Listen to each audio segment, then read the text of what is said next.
Hi, my name is Lucy Shaw. I'm author of the book, Be Not Anxious. The book is a self-help guide using EFT, Emotional Freedom Technique, to help us to better use the wisdom that's found in the Bible. But I am also an EFT practitioner and a life coach. And today, I just want to tell you about this powerful, awesome technique called EFT. For me, in my practice, I call it soul tapping. And you're going to find out in a minute why we can call it soul tapping. What Emotional Freedom Technique does is allow us to tap into the greatness that we really are. It allows us to go inside and get rid of those limiting, negative beliefs that cause us to sabotage ourselves on the road to freedom.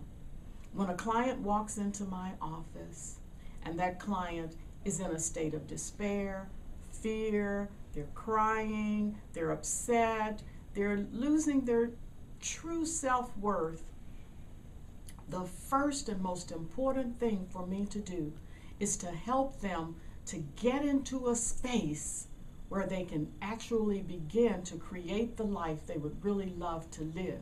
And it is really those emotions, those feelings that we have about what's going on in our lives, those feelings that come from things that we believe that really aren't true. They're just self-limiting things that get in the way of our success. So I have to have a way to help that client jump past that, dissolve those emotions, and get on with crafting and supporting their dream. So what I'm going to do today in this video is very quickly just show you the mechanics of the technique called tapping, what I call soul tapping. So the technique has three parts to it. The first part is defining the problem with specificity, really knowing what's going on with me and calling that baby out. It's owning it. Yeah, I have this need to cry.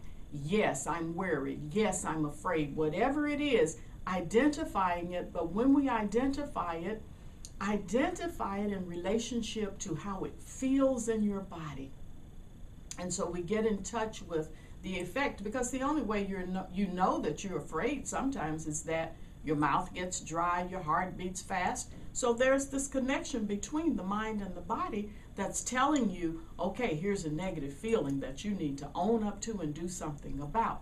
So also with that first step of identifying what that thing is, the other part of that first step is to measure the intensity of this feeling. And that intensity can be anywhere on a scale of 1 to 10. With 1 being, oh, I feel it, but it's not really bothering me. A 10 is, Lord, I could jump out the window with this thing, or the worst that I could possibly feel. Okay, so that's step 1. Step 2 then is to do your setup statement. Now the setup statement is simply really as simple as, even though I have this problem, it's owning the problem, honoring the problem, naming the problem as you make friends with it at the first tapping point, which is called the karate chop point. And you're going to see all these points in just a minute. And so then the third step is to just get on through the tapping sequence itself. Now when I tap, I don't worry about whether I'm saying the right things, but I do make sure that I follow those first 3 steps, and I'm very careful to do that, because that's the only way, especially measuring the intensity, that's the only way I'm going to know if I'm fixing this thing. So are you ready to learn the points? Okay, here we go.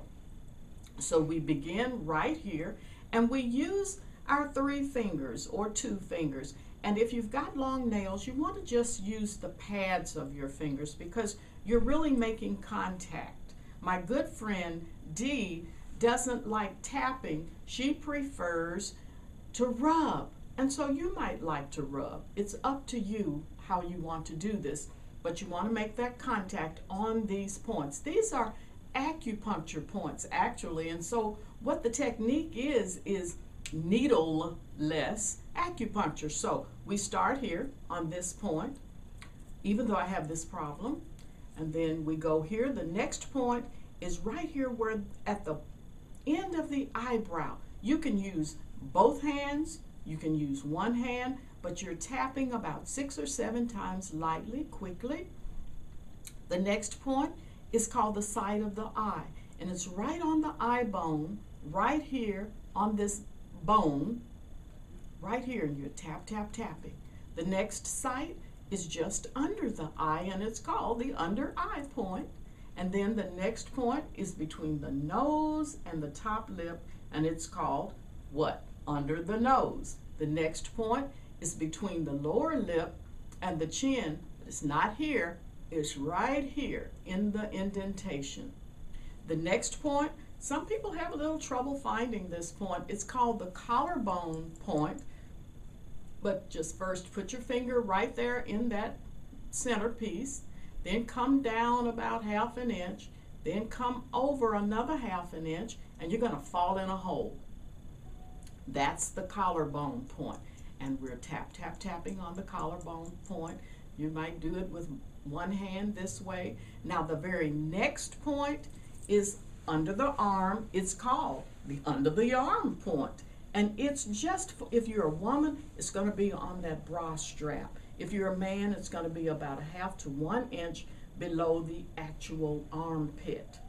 And now, the last point is the top of the head.